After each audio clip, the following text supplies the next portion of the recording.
Pour your bubbly and cook with me. The soul of the home is in the kitchen. So today is like the greatest day ever because I already have had the pleasure of interviewing one of my great girlfriends, and now I am interviewing my genius team. Yes, my team is in front of the camera, and they're still doing the behind the scenes of the camera. So this is a moment right here. This is happening.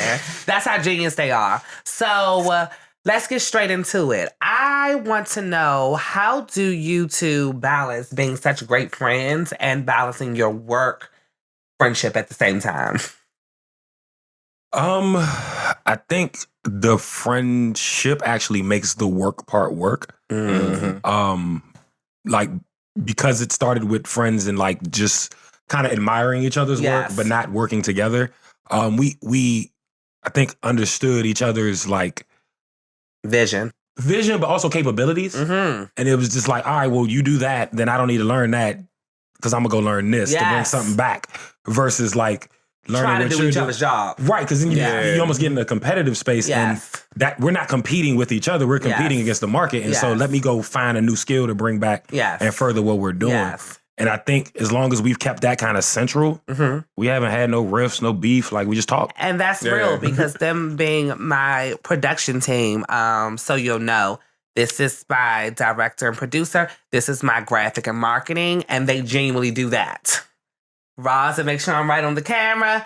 Jason's going to make sure that we're getting everything that we need to make sure that we can promote and make it good for you all and look great and coming up with the marketing schemes for it. So, you know, they're very good at, y'all are very, very good at that. Thank Yeah, I know who to text on the side. When I come out the group chat, I know who to text on the Yeah. side. So I don't have to worry both at the same time for everything. That's a fact. That's the truth. when I get I'm this, such a when I get this perfectionist, I separate worry text, I'm there. already like, all right, this is gonna be in my bag. Yes. And that's all right, cool, wild, got it done. No Because problem. right now, we're at a point now because like we're handling so much on each other. We Yes. may complete a whole project and not knew that project existed. Yes. So yeah, that we sounds just about right. We on it though. Yeah, there's a lot Yes. of projects that we don't really talk about at all. Okay, so I would like to know, what has been y'all favorite part of working on Champagne and Cuisine thus far? The food. That was easy. That's a great answer. Definitely. Getting fed, coming to production is lit. I Yes. mean, but outside of that though, like you've definitely inspired me to take my own cooking to the next level. Yes. Like be more, not be afraid to add more seasoning. Yes. Not be afraid to use higher heat. Yes. Like just go for it. Yes. So yeah, my cooking is definitely excelled. Roz actually has a love for food, and when we wrap each episode, he's like amazing. He asks me questions, and I love that For aspect of sure. it. I definitely have used it for like even just like inspiring a twist on a dish. Yeah. To do something when I'm with my lady or whatever. Yeah. Like, Like I've had curry in my cabinet for probably like a year, and I never used it because I was like, that's gonna taste weird. Never be da-da-da-da-da. scared of curry. Curry is your best Man, I be friend. using that thing on everything. Yeah. it's bomb. Yes, bomb, yes. for You sure. can put curry on scrambled eggs. I told you that trick. But I mean, outside of the food, I think this is a really unique offering. Yes. And so the challenge of figuring out how to present that so people could understand the flow of it and digest it. Yes. I think that was something we welcomed and was fun. Yes. Because I went to Raza and Jason and told them, you know, what I'm trying to create, I haven't seen it done. Right. Mhm. And we like They hadn't seen it done. And we were kind of at the table like, okay, how are we going to make this work and be a brand and simultaneously just all work together? And I Right. think Yeah. it's turned out amazing. for sure. Yeah, for and sure. we like the idea of building a brand that can be monetized right off the jump. Like we Yes. didn't have to start a YouTube page Yes. and work on it and be building it for a Yes. year to try to get ad revenue or something like that. Yes. Like we Yeah, could just that's go true. straight for the subscriptions Yes. and just build it from there. And we have a YouTube coming, which we're going to give you all of this greatness on YouTube. But it was important for me to have a membership that I felt like this is so many generations of great cooking. You know, you just don't give out these recipes out. Like, you just sure. don't just throw this out for free. This is something that you was going to have to really come and be invested in. You know? Yeah, and we're giving So- people the world to be a part of. It's not just recipes. It's Yes. deeper than that. And so, you know, I think that like back where we were, the challenge in doing that effectively Yes. is definitely rewarding. So that's I mean Yes. that outside of the obvious part, the food's bomb. Yes. But the outside of that, I think it feeds our creativity. Yes. Yeah, the show as a whole does. Yes. We've been having a great time. For sure. So I would like to know what made you all come up with the Everyday Weekend podcast? Like, how did Everyday Weekend come about? Oh, that's you, baby. Well, so the platform that is the Everyday Weekend started technically in 2014. Mm-hmm. And I just felt like there was a lot of artists and talent in the area, creative talent in the area. And, media that covers the DC area only covers the politics. Right. And so the culture that lives here, Right. a lot of times gets overlooked. Right. And so I wanted to start a platform where you could start to see that. Okay. And so, you kind of, you follow where the attention is to a certain extent, right? And so initially we did shows in the city and gave artists a platform to perform and gain fan base and things of that nature. We did that at Layla Lounge. That was called a Site Series. And then, we moved it from a show into a party. We were doing that on 8th Street. That was Site Saturdays. Lit. But we had some venue issues. Okay. And we didn't want it to be like a snooty thing. Like we wanted it to be like, feel like you was at a basement party. And that's how I felt. Yeah. And so, the venue became really important to that. Like most of the clubs in the city that everybody goes to kind of give you that upscale vibe. Okay. And we were like, yo, that's cool, but we already know that exists. So we want to give you something different. Right. Yes. Right. And so we were doing that, but the venue had some issues. And so that came to an end and we really didn't find anything that felt right. Okay. And so there was still space to keep giving back to the community, right? Okay. And so it was like, well, where's attention right now? Right. Podcasting. Yeah. And I had a friend who had invited me on his show, and I tried it. Mm-hmm. Seemed fun. And then, oddly enough, he and I had a riff about that show. Okay. And he was like, "You're out," basically. And I was like, "No problem." Okay. And in a week, I had a whole set of equipment, built out what we needed to do, came up with the idea for the Baseline podcast, and we were off to the races. And so it went from giving platform to telling stories, right? So we were bringing in all of the artists from the area that have really made an impact, people that helped them along the way, different A&Rs, DJs, producers, videographers, and telling the stories that would never see the light of day because they don't come here. Right. And I think the genius with working with you, when I first met Jason, I met Jason through working with Jason through my best friend who sings. And they were doing graphic work for her. And our first meetup, there was a level of comfortability, there was a level of conversation that for someone that's very private like me, I was able to be myself. So therefore, that pushed me and elevated me to say, well, Jay, you always want to be so private, but at the end of the day, you was really made to be in front of the camera. I always thought that I was made to be behind the camera. And being with my team is what taught me, like, you are supposed to be in front of the camera, and your podcast or someone trying to put you out of a podcast for you to go start a podcast is crazy to me because I think that you genuinely have like just that knowledge to know how to pull things out of people and you know how to digest people's thoughts and what people have to bring to the table, which is a great trait to have a podcast because now I feel like podcasts are becoming a saturated thing. Just like when I got in hair, I had been doing hair for many, many years. But then once I got on the floor and started doing hair, all of a sudden everybody was selling weaves, everybody doing weaves and frontals. It was oversaturated. And I feel like that's now becoming podcasts. There's so many podcasts out now, you don't know which one to go and listen to.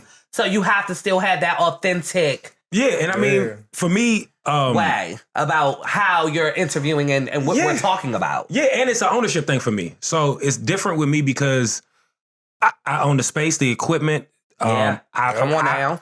I run the session. I mix the session. I put the show out myself. I do the cover art. Come on now. And that's not to say that there isn't a team around me, but I do all of those things because the necessity was there initially. Exactly. And so I had to. Right. Exactly. And then it just became the workflow of the show. Yeah. The crew that's on the show is amazing and they make the show easier. Okay. But there's still a lot of mechanical stuff, you know what I mean? And so the ownership piece became really important when COVID hits, right? Yes. And you see people's shows completely stop because they didn't own their equipment, they didn't own their studio, they didn't own their space or what have you.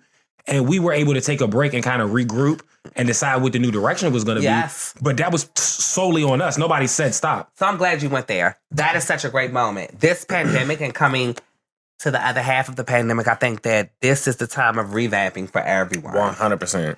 Don't be scared right now to revamp your business. Don't be scared to just do things different or do it new, brand new. everybody wants now a post-pandemic brand. Nobody really wants the brands that we were before the pandemic. Yeah. And we all were brands. I was a whole hair brand, and now it's time to rebuild and, come back in a different way. I think to what you're saying and just in watching you, right? I think it's really important in the internet era, right? This is a new thing, right? Where everything exists digitally, blah, blah, blah, blah. Pace is faster than it's ever been. Yes. And so your ability and necessity to be nimble is really important. Yes. And that's the beauty of what we've been doing together is we're all flexible enough to do what's working and not be controlled by our, like, I guess it's ego that makes people do that. Yes. Pretty much, Where it's just like, it's got to go this way. Yes. It's not working. No. It's not working. It's People not get caught working. up. And you're so gonna hold on what you want to do. People hold themselves back that way. They do. That initial plan, they can't see of past not that. knowing how to flow with where we need to go and perfecting what it is that we're doing. And if we got to switch a whole new direction, that's what you got to do. That's what you got to do. Yeah. That's what you have to do. Yeah, because people's attention spans now are short. Yeah. Okay? Yeah. Understand that. For sure. So what are you guys' thoughts on reality TV with you all being in production? What do you feel about, because reality TV has took around for 20 years and reality TV basically started because production teams went on strike in Hollywood. Remember that happened 20 years ago to early 2000s? And so they didn't have anybody to write nothing. So they said, okay, well, we're going to put a bunch of cameras on real people. But that took its run now. So what is y'all thoughts on reality TV and like where production is about to go? Do y'all think a change is coming? I mean, as far as reality TV, I don't think so. Because at the end of the day, that a lot of people have been so swelled up with the reality of reality TV that it has rewired people's brain to where they live in everyday life like that. But really what's going on in reality TV, in my opinion, is the producer just playing puppeteer and setting up certain people in certain situations to get certain reactions so we can get that content. So with me even going into watching certain shows, there's only certain shows I like. One, my wife and I have been watching this Temptation Island. Okay. I don't think I've seen that. So we like that. It's this people who are in a couple coming to an island and the men and women separate and they're going to live with a bunch of single like men or women. And so basically going to figure out if they want to really be in that relationship. Oh. So my wife and I really like that. Yeah, we like that because they get into the real talking about relationships. The host is like trying to help them get better psychologically. So do they pick or choose if they stay in the marriage or they... Yeah, so you get to leave if you want to stay with the person you want to leave the island with the person you came with. If you want to leave with a new person or you just want to leave by yourself. Okay. So I like that, but even that I can see with somebody else. That's spicy. It's wild. It's spicy. It's real spicy. That's going crazy. Spicy. So even within that, I can see like me as a producer is like, okay, I'm putting in this person because I know they about to like crack, or this person is like he be really like mentally abusing shorty, but she ain't realized it yet. So they be putting people in the situation like, okay, she's going to grow from it. And we gonna expose how trash this dude is. And then certain people like they need some real help. You have to be in that situation regardless. So I think people just like, I think it's safe where people had my understanding of it that it's being controlled. It's not real. There's certain people who are being chosen for the show because it's entertaining, not because that's how most people are. And a lot of people just don't have that type of insight where it can be very dangerous when that's the main type of media you're consuming. Well, that, and then like speaking to reality TV, right? I think there's two tiers that we're like missing, right? So one is its impact on social media and like all of the like comedians and the like stunt prank people on the gram, right? All of that starts at reality TV to a certain extent, right? Real Jackass and all that back in the day too. Right, and even before that, like America's Funniest Home Videos, like all of these things are a piece of it, right? But then so that's like low level, right? Then you got like the shows. But then high level, the Eric and Andre movie not Eric and Andre, what's the name of the movie that just came out? Bad Trip, right? With Eric Andre? Bad Trip with Eric Andre. That movie is a reality movie. And I loved it. Do you have any thoughts on that? It was good. So what it is so there are actors or like comedians in it, right? So Tiffany Haddish is in it, Eric Andre is in it. And what's the name of it? Lil Rel, Bad Trip. You know what? It's on I put Netflix. it on the other day and cut it. I was working, so I couldn't really sit down and get into it. But it was like all over the place. So I was like, okay. Because parts of it, like when you see multiple of the actual actors together, they know what they're doing. This is scripted, right? But then they're going into businesses or whatever and just doing their scenes. And just doing the scene and nobody else is aware. Like in one scene, Eric Andre is running a smoothie bar and it's like 10 people waiting, and he accidentally sticks his hand in the blender, right? And it looks like his hand is just shooting blood in the air. And guess what? All 10 of them people walked the hell out. Ain't nobody help. A couple people filmed for a second, but everybody left that man with his mincemeat hand. That's crazy because that is really where we are. So that's the other side. Yeah. That's the juxtapose. It's like so much reality TV. It's just like in the hood, you know what I'm saying? You keep seeing murder and everything. Eventually you get desensitized. Yeah. And so they didn't even care that this man was hurt. Yeah. You know what I mean? That's real. And that's how I feel. I'm on the fence about reality TV. I feel like at the end of the day, it has took its run, and I think that now the trend is about to die out. I feel like, and I was a reality. I'm an earth sign, so I love anything real. Yeah. I have watched all the reality shows, Love Hip Hop, Housewives, you name them. But I feel like the storylines now, after 10 years and 12 years of us watching them, they're all starting to become, repetitive. And I think that now we're yearning now more for script of storylines that we can follow and make us have fantasy again. Netflix in the pandemic and Hulu and stuff has brought a lot of series out and a lot of good movies out and a lot of things that now we're all engulfed in again. Whereas where all the reality shows are now back coming out because the pandemic is dying down and they're back recording and we're all trying to watch them, but we're over them. Like in the group chat, everybody like, well, did you catch? We're like, no, child, I'm 3 episodes behind. I'm 2 episodes behind. It's becoming different now. I hope so. I mean, I never was in that deep. Yes. So, but it's see, like, from a producer aspect, yes.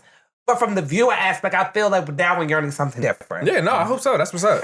Yes, I feel like it's definitely time for us to kind of go just back to a fantasy land because we've been in the house for so long. Yeah, that's real. That's real. So all this out and about and fussing and cussing and fighting and shit, that ain't even our reality no more. So now it can't even call it reality TV no more. Because what we doing, the reality is we're in the house. What is your guys' thoughts on the millennials and their work ethic and their level of creativity and what they have to bring to the industry? I love it. I think it's creative. I think it's innovative. I think it's fearless. I think the participation award recipients get a little too much shine. Yes. That level of thinking and operating has always existed, but we got cameras in our hand, in our pocket, so we see it more. But that always existed. Yeah, facts. But the path to getting it is still the same. It's hard work and talent. And so because the internet, I think there's a generation that's getting to it faster, sooner, and at a higher clip. Yeah. You know what I mean? So it's just what you want to pay attention to. Yeah. To me. And that's what I feel. I feel it's both ways too. I feel like you said, the millennials, they're creative, they're bringing something to the table. But at the same time, I think that what is lacking is the work ethic of feeling like things have to happen overnight, or just feeling like you don't have to see something A to Z because we're putting so much pressure on ourselves to have to be now a social media presence, you know what I'm saying, versus just putting the legwork down to really creating something of longevity. So I get a little scared sometimes to say like, okay, so say you do put out that video and it go viral and it pop and you make your little money, but in 5 years from now when that video no longer matters, or 3 years from now no one cares, then what do these kids do? You know, a lot of the millennials I think have too much pressure on them so young. No, I understand what you mean, but for me personally, because I'm a millennial. You are. Raza is a baby. I don't feel as though it's a generational thing. Because there's people that I know who are boomers who have that same worth ethic. Well, when it comes to instant gratification problems, that's what it really is. There we go. So there's people who are twice my age that I know that have that same issue as people who are the same age as me. So I think that's a personality thing. There's people who are of any generation who understand that it's gonna take time and work to really get what you want. And gotta keep doing what you gotta do. Say it, because sometimes the millennials come off a little entitled. So I mean, I started my company, my LLC, over 10 years ago now, in 2009. And they say behind every overnight success is 10 years. So so it's like, I don't know. It's just, I know a lot of people who know they got work for theirs. And who are doing what it takes to get there. Now, and keeping the course. Are they going the best way about it, in my opinion? Maybe not. But I feel as though, once again, that's more of a experience thing. A personality thing. A character thing. Right. Are you really made for the entrepreneurial journey? Yeah. It don't matter what generation you are. You may not be built for this. Everybody wants to be an entrepreneur. but nobody really understands all that what it takes. That's several to hats. be that. Yeah. And so several bags of there's hats. two levels of entrepreneurs. You have the entrepreneurs that go to a job every day and get that consistent check. And then you have the entrepreneurs that are like myself that took the risk. And that entrepreneurship is all that I have. Yeah. There's no fallback. Yeah. It's not a game. And I think the pandemic really showed how much it's not a game and how serious it is, because real. you never know what could happen. And then if you're not working, you don't make money. Yeah. Yep, 100%. You know, we was just, when we were packing up to come here, we were talking, and the last time we did like an interview with each other, right, was 2 years ago, roughly. Yeah, the 10-year anniversary. And it was the 10-year anniversary of when he originally started UxU. And he was like, let's just sit down and you interview me and let's talk about how I watched it. Where we at. So good. Thank you. So now we were like, yo, like it's been 2 years. We're about to do an interview again. And we were thinking about how much we thought we needed then versus how much we need to get it done. Did. So that day that we recorded that, like the whole studio was empty as far as like we cleared the space and we did all this dramatic lighting. I had like 7 to 10 people in there on crew. This whole crew there, right? And realistically, we could pull that video off today with just me and him. Yeah. We wouldn't even need nobody there. Yep. And now it's like 2 years later, and most of the things that we do is just us. Yeah. Like we got support, but them people live in other countries. Yeah. Like, so yeah, it changed a lot of our framework of going back to bases and what is really important for us to get where we're trying to get to now. Yes. Not what we're gonna need now. Living in the now. For sure. So it was just it was a weird moment of like we got to where we thought we were gonna be. Yeah. And we're, still on the path of where we're going. It was an aha. But it was like, damn, we really thought we needed like 27 people and we did not. We getting way more done with 2. Yeah. Because when we had all those people, we had personalities and schedules to manage and and egos and all of those things. And then it was like, well, those things don't really exist with us. Yeah. Like, we make it happen. That's amazing. You know what I mean? So it's been progress. That's amazing. And that's very real because I've been on both sides with the big teams and then doing it solo or with small, just 1, 2, 3. Yeah. And the smaller is so much better because, like you said, you can filter out the ideas. There's no egos involved. There's no back and forth. It's no... you can really genuinely understand what's important and what needs to be done without all the hoopla. You spend so much time on the hoopla that you can't get to the actual go. So, yeah. If you all could meet anyone in the industry, dead or alive, who would it be and why? Ooh. All right. Well, the first one that comes to my mind is Snoop because I've always had an idea of having I didn't expect that from you, Raza. I've always had an idea of having a 3 blunt conversation with Snoop. Okay. So I want to chill out with Snoop and have 3 blunts roll with me. The first one, I want to tell him my story. Okay. And then the second one, I want to just hear his reaction to my story. Okay. And then the third one is just wherever it goes from there. That's a good one. That was a surprising one. Probably Steve Stout. He's like a wild visionary we don't talk about. Yes. Like how far ahead he sees things. Yes. And I think the most incredible thing about Steve Stout that people don't realize is he came in with Nas and was so good that Jay wanted him and they just had to figure that shit out. Yeah. You know what I mean? And now he's been there working with both of them for most of their careers. Yeah. But the way he's able to see avenues for revenue for creative things is just incredible to me. Even down to what he's doing with United Masters right now. Yeah. And the partnerships that he's providing a platform from major businesses to these independent artists. Yes. And at a very low cost. Like, I think it's $5 a month to be on United Masters. Yeah. So that's incredible to me. And just being that visionary of how to connect big business to the creative culture that runs this planet for real. Yes. So that's the conversation I'd love to have. What is the passion that drives y'all every day to continue being in this creative space and doing this business that y'all have created? Like, what's the passion behind it? Have y'all lost that yet, or is the passion still alive? It's still there. I mean, I think it's financial independence and just being able to wake up in the morning and just do what the fuck I want to. Yeah. And just create and work with the people I love to create.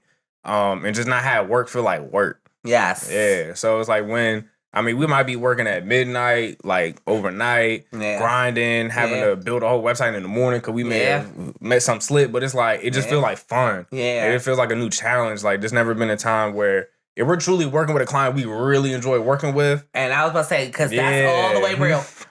We could be at the deadline, and I could be over here having a whole panic attack, and I could be texting and waiting to see some all that, and they just be so calm, cool, collected. And then when I wake up on the deadline, it's like a whole situation that's been created. I'm like, wait, is this amazing though? Like, I was on edge, like to the point where I thought it was gonna be half-assed, look like left it out. And it's not just done, it's done. It's detailed. It's well. It's well. We some nasty motherfuckers, bro. I think, Y'all agree with that. Y'all agree with that. I will give y'all a toast on that. And that is why this will be my forever team no matter where I go in life. I feel like my forever team has got to be a part of the situation because they just get me. And so being a creative on the other side, when you hire a team, that is your biggest fear. Yo, 100%. We go through that too. It's spending your money and working with somebody and then, not getting the results that you really want or someone just taking the money and just kind of like giving you the results to say, oh, I got your money. The fact that y'all just really get it this is the first time I've ever worked with a team where I don't have to say much. Yeah. I mean, I truly believe in not selling. I don't like taking people money for anything I don't think is gonna help them. Straight up. Like, I might be wrong in what I think is gonna help, but I'm never gonna try to swindle somebody out of some little bit of bread for one project and for some shit I know is not gonna work. Yeah. Nah, man. I'm just the one thing that you said that I really was where I was thinking was the thing that keeps me going with it is the challenge. It's like, can I figure this out? Yes. Like, I think I can. Give me a shot. You know what I'm saying? And so what we've been able to do is just kind of build a system for ourselves where, one, we don't have to take clients we don't want to deal with. Yeah. That is the greatest part of entrepreneurship. 100%. When you get to the level where you do not have to say yes to everybody and everything is where you're a boss. That for sure. And then when we do take something on, we're that in because, one, we wanted to do it, and two, we see a worthwhile challenge in it. There you go. Yeah. And that's what keeps us going because it's always fresh, it's always new, it's always refreshing. Yes. And makes you build greatness. Yeah. Because when you're working with people and you know that at the end of the day, it's not going to go anywhere or they're going to get the results that you want, it's like, it makes you feel bad about your work. You know what I'm saying? Because it's not going to be the best of what it is because you wasn't already working with something that you felt was really going to go somewhere. 100%. So when you start, even like me as a hairstylist, I'm very picky about my clients. And I'm at that place where I don't even take new clients. But I love that because I'm now with the clients that I know trust me. When you sit in my chair, I'm going to be able to give you my best work because you trust me. All that early stages of having to deal with every woman that comes to the chair that might not be of your level of creativity or whatever. It kind of takes the love out of it when you stay that way. Now you have to start that way. Don't get it twisted. In the beginning, you have to start that way. But you do that to get to what they're saying. We did the whole like, whatever comes, we're gonna do it because we want to say we could do it. Yes. And then like, there's been a few consultations we've had recently. We were like, what are we convincing you about? Like, you came to us. Do you want to work with us or not? Yeah, I'm on that part now. Yeah. If you're not a believer, like, we have a conversation because like our consultations aren't even sell. We don't sell. We just have a conversation. Literally. If we feel like the vibe is right, cool. Then we explain what the offer is, what we can provide. Yeah, right. If after I explain that you're not a believer, we gotta leave it alone. Because if you're not going to be convinced after just having a conversation, I got to convince you month after month after month after month. Yeah. And I'm good with that. Then you get into, and if I got to keep convincing you never buy in, it's not going to work. But me convincing you don't believe in your own brand. I'm here to create your brand, but it's your brand. We're not magicians, At the end of the day, guess what? When your brand goes to whatever it goes to, they're not going to come for the team behind the camera. They're going to come for whoever's in front of the camera or whoever's in front of the brand. 100%. So you have to believe in it first. They can't look into y'all to believe in it. We build a system. Yes. You got to make the machine run. Yes. Sure. Y'all believe in what y'all can deliver. Period. Yeah. So saying that to say, out of any rap song, what is your favorite rap quote that you live by every day? Oh, damn. I'm a hustler, baby. I'll sell water to a well. Oh, Jay-Z. Yeah, for sure. Jason, that's crazy because that's I got to lean on Jason too. Yeah, I'm not a that's business. Like, I'm not a businessman. I'm a businessman. Yeah, Jay-Z. Yeah. Come on now. That's it. Come on now. And last, I'm just going to add in. I done forgot more than you ever learned. What you don't know will make your home a permanent urn. Understand that. That is so real. You should always be feeding yourself with knowledge to the point where you have to go back to things that you forgot. Ooh. And what you do not know in your household is where your household will stay. If you don't grow with the knowledge, you're never going to get to where you're going. So it's clear to say that Jay has given us all gems. Oh, for sure. For sure. He's like the hip hop Bible. Yeah, for sure. If you could, in what area or event in your life would you do over? Do you have any regrets? Is there anything or era in time or something you've done that you felt like if you could do it over, you would? Not investing in Bitcoin in 2009? Shit. But other than that, hell no, man. Like, I love where I'm at. All my mistakes are the reason where I'm at today. Okay. I mean, of course, we can play like, you know what I mean? I don't know, but I feel like hindsight is always 20/20. Right. And I feel like judging myself for the context I have now versus what I had back then, it's not fair to myself. So ultimately, I don't know. I love where I'm at. Yeah, I'm married. I could play that game with some finance stuff, some investments I would have loved to make. That's a good one. Jason says he's married about 10 years ago. Yeah. No, I'm definitely married to the journey. Like, me too. Yeah. We were having a conversation one day in the studio, and I was trying to figure out like my true entry point into like doing creative, but behind the scenes to help business grow, right? Okay. And it went all the way back to my mom started a home healthcare agency when I was in middle school. Okay. And she was like, I need business cards and brochures and letterhead, like trying to get her stuff together. And I was like, oh, I can do it. And I don't know what made me think I could do it, but I made her business cards, brochures, letterhead, everything. Yes. And she went to market with it and it worked. And I was like, it was nothing to me because it was just like helping my mother out. So I didn't think about it. And then you think back 15, 20 years and you're like, I've been doing this since I was like 13 That's for real. That's normally how it goes. You know what I mean? Now, it wasn't as sophisticated or as polished as it is now, but that's how you get here. Yes. And the journey that is how we can now help. Like, I tell people I'm a small business strategist, right? So, amazing. Yeah, I can do your graphics, I can help with video, I can do photo, I can do your marketing, I can do a lot of things. Yes. But before we get there, I'm really good at like having you sit down and tear your process down so that someone else can follow that journey and hand you money. Yeah. Yep. Come and on that's now. really important. A lot of people, now. they say they entrepreneurs and they don't have a repeatable business cycle. Yes. That's the issue. So that bothers me. And so, like I said, the journey is really, that's my thing. A lot of people got a dope idea. Yeah. That's about as far as it goes. And to have these talents and gifts and be to do all that you do, like you said, you have to have a cycle of consistent business, no matter where your business is. If you're making a little bit this season, making a lot the next season, that's fine. But you just have to show that you are consistent. For sure. And also, like Jason said, you know, his mother starting a business and he jumped in and said, oh, I could do it just because you know that was something that you liked. And look where it took you. You know, that's where we all start. That's the heart of Champagne and Cuisine. And that's what I grew up just being in the kitchen cleaning the greens. Yeah. I was breaking the bread for the staff and then cleaning the greens, child. It was not you leached. It was not a You leached that entrepreneurial spirit too, though. You know what I'm saying? Like you saw it, and you became it. You know what I mean? Because I was raised in that household, and because I was so talented always. You know, I knew very early on that I was never going to be a happy human being working under someone else, because the way that my thought process goes every day that I wake up is Jay's world of what I can put my hands on. And so I said, okay, well, I just have to take the risk. Whatever blows I come, like y'all said, married to the journey. Whatever failures have to come, whatever, that's the risk I'm willing to take to live the life that I want to live. Yeah. And it's okay to take that route because God's protecting me all the way through. 100%. All the way through. I admire so much about my team because they are ladies, man. Raza is married. Jason's in a relationship. They talk about their women all the time. For sure. Indeed. So I want to know, in the world of all this temptation, social media, twerking challenges, you know, just all that goes on with all this access that we have to everything, how do y'all balance yourself with staying good, wholesome, loyal men? Understanding that at the end of the day, how can I say this respectfully?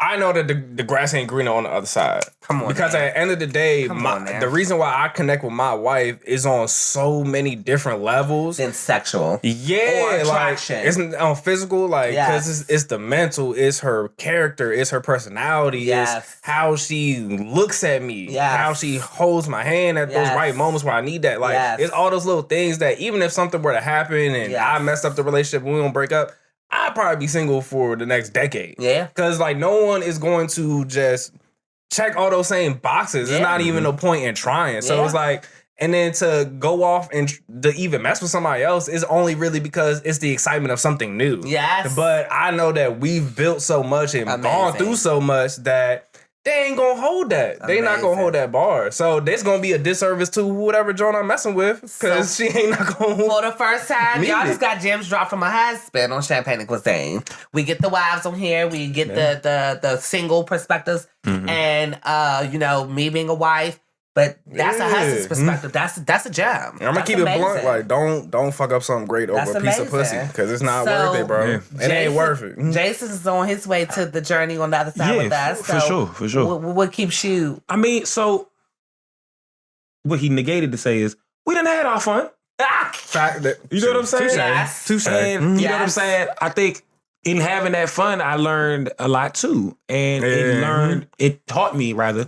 To appreciate what I got. That's a good point. And so gratitude, to be grateful. What me and my lady are really good at is we continually, habitually date each other. Okay.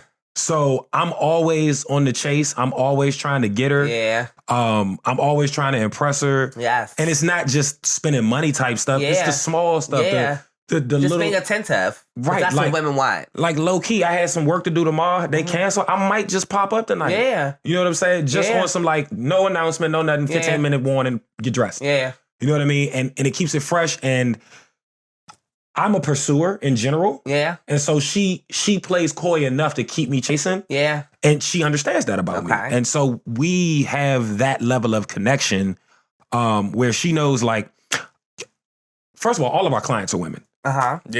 So the level of confidence that the women that we are with have to have just because of that, is attractive. Yeah, it's very attractive. That's like, she's definitely the first woman I've been with that never questions me about women. Yes, and it's so refreshing because I'm just not that guy. Like if I'm in, I'm in. If I'm not, I'm a complete whore. But I'm in a relationship and I'm committed. And at this point, we're going toward marriage. So I think that the communication, knowing you're on the same team, and then like being very clear about what keeps you engaged. She knows I'm a flirt, so she allows me to flirt with her. Like, you know how you get into a lull and y'all know each other and then like you stop responding to stuff that's always been a thing or whatever? Yes. She's still rocking with me. Yes. And so, she gets the extra mile because... And we hear that over and over again on Champagne and Cuisine when the levers come on of saying that, you know, they end up sticking with the one that they can just be themselves with. Yes. And that's the real journey. We think the whole journey is all these other things, but the real journey is only to be comfortable with somebody in all capacities and all forms of who you truly are, and growing with that person in the way that you see fit growing. You get what I'm saying? Mm-hmm, so we pray that the only pain in life that you have is champagne. Hey. This was so amazing to have my team. This was a very special episode, and I'm so glad that you all have been rocking with us. Yes, appreciate y'all. So much more to come. Pour your bubbly and cook with me.